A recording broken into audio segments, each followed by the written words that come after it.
พรรคเฮาได้รับการสร้างตั้งขึ้นได้7 ทศวรรษมาแล้วนั้นเป็น7 ทศวรรษที่ได้ผ่านพาการฝึกฝนทดสอบละอิดละเอี่ยว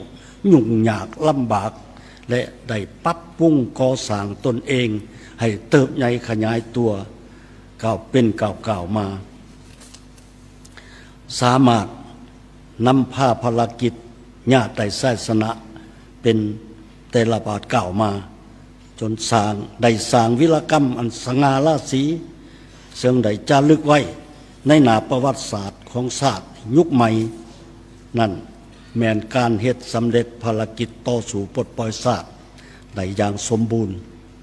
ญาติเอาเอกราชอิสรภาพและความเป็นเจ้าของประเทศศาสตร์อันแท้จริงมาสู่กำมือของประชาชนลาวสร้างตั้งระบอบประชาธิปไตยประชาชนขึ้นมาได้และนับแต่นั่นมาพรรคเฮาก็ได้กลายเป็นพรรคกำอำนาจมาได้50 ปีแล้วและพรรคเฮายังมี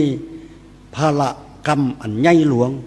เพื่อสืบต่อบูรณะระบอบประชาธิปไตยประชาชน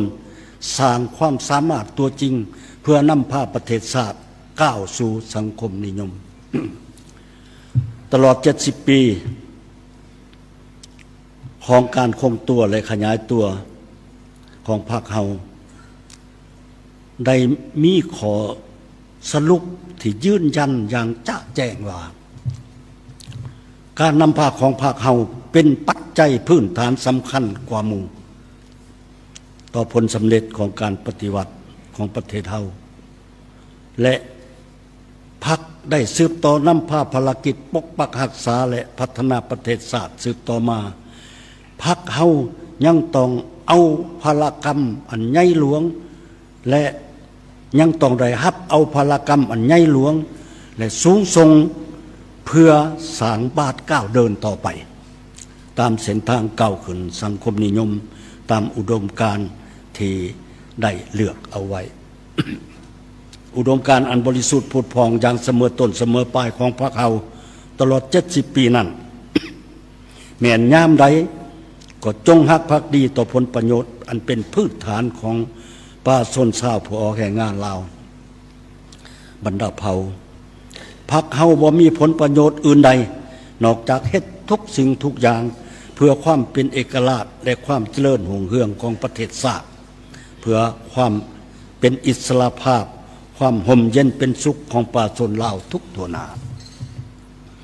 นับแต่มือสร้างตั้งเป็นต้นมาพรรคเฮาได้ยึดมั่นในสิ่งที่พรรค